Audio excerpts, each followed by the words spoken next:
আসসালামু আলাইকুম, আশা করি সবাই ভালো আছো। আজকে আমরা রেওয়ামিলের একটা সমাধান করব। রেওয়ামিলের আজকে ক্লাস হলো ৩য় নং ক্লাস।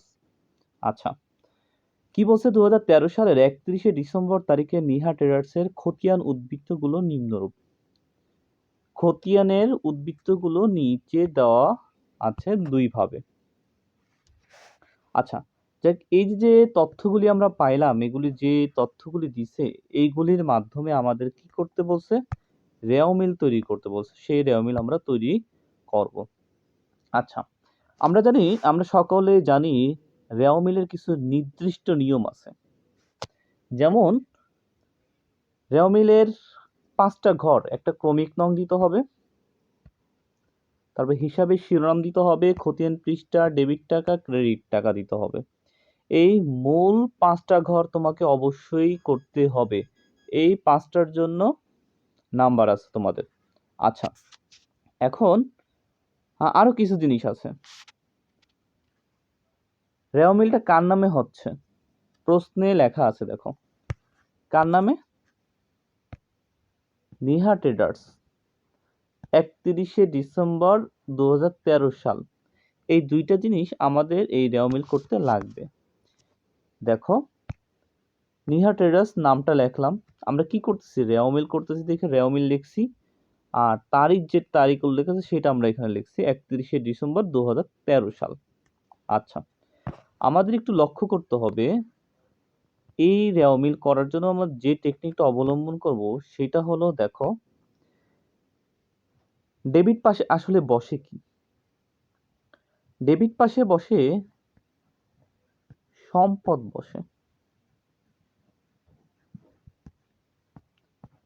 আরেকটা হলো ব্যয় বসে, 3 নম্বর বলা যায় উত্তোলন বসে। উত্তোলন। আর ক্রেডিট পাশে কি বসে? ক্রেডিট পাশে বসে হলো তোমার আয়, দায়,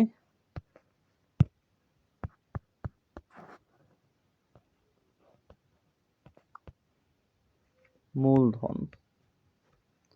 কয়টা জিনিস বসে? দেখো, ডেবিট পাশে বসে সম্পদ, ব্যয়, উত্তোলন, আর ক্রেডিট পাশে বসে আয়, দায়, মূলধন। আশা করি তোমরা বুঝতে পারবা।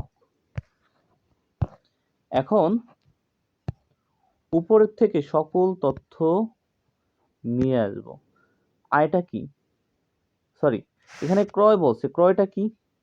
ক্রয়টা হলো ব্যয়। ক্রয়টা কি? ব্যয়। তাহলে দেখো,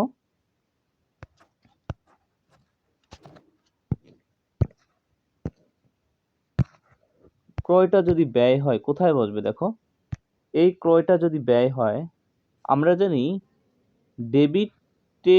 ডেবিটের যে অংশ আছে, ক্রয়টা কি? ব্যয়। এই ক্রয়টা ব্যয় হওয়ার কারণে ডেবিট পাশে এই ৬৬,০০০ বসানো হয়েছে। বিক্রয়টা আমাদের আয় বোঝানো হয়, এই জন্য ক্রেডিট পাশে বিক্রয়ের টাকাটা বসানো হবে।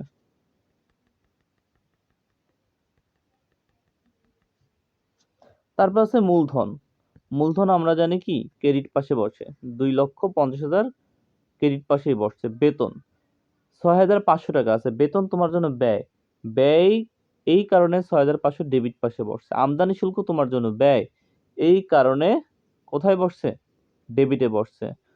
বকেয়া বেতন, ভালো করে লক্ষ্য রেখো, বেতন হলো খরচ, আর যে খরচটা বকেয়া থাকবে সেটা অবশ্যই কি হবে? দায় হবে। এই যে ক্রেডিট পাশে দায় 5,000 টাকা। বিজ্ঞাপন, বিজ্ঞাপন আমার জন্য ব্যয়, ডেবিট পাশে বসবে।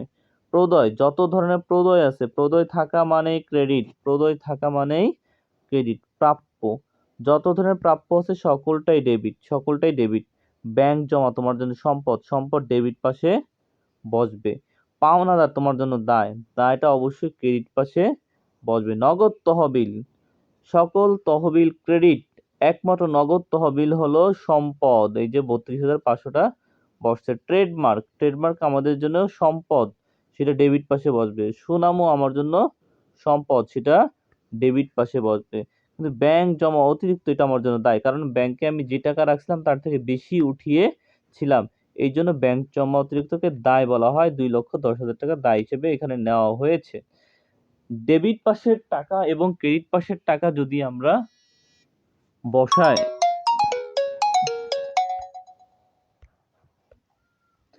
ডেবিট পাশের টাকা একসাথে করি মানে যোগ করি, দেখো 6 লক্ষ টাকা আসছে, ক্রেডিট পাশেও যোগ করলে 6 লক্ষ টাকাই আসবে। আচ্ছা, যদি আমাদের ব্যবধান থাকে তখন আমাদের অনিশ্চিত হিসাব চলে আসবে। আলাদা আমাদের একটা হিসাব নিজেদের বের করে দিতে হবে, সেটা হলো অনিশ্চিত হিসাব, তাহলে আমাদের অঙ্ক মিলে যাবে। এটা ছোট্ট একটা অঙ্ক, অর্থাৎ প্রাথমিক পর্যায়ে এই অঙ্ক দিয়ে করতে হয় সবারই। আশা করি তোমরা বুঝতে পারবা। ইনশাআল্লাহ এর পরবর্তীতে বোর্ড কোশ্চেন এবং স্কুলগুলি আমরা সমাধান করার চেষ্টা করব, তাহলে আরো ইজি হয়ে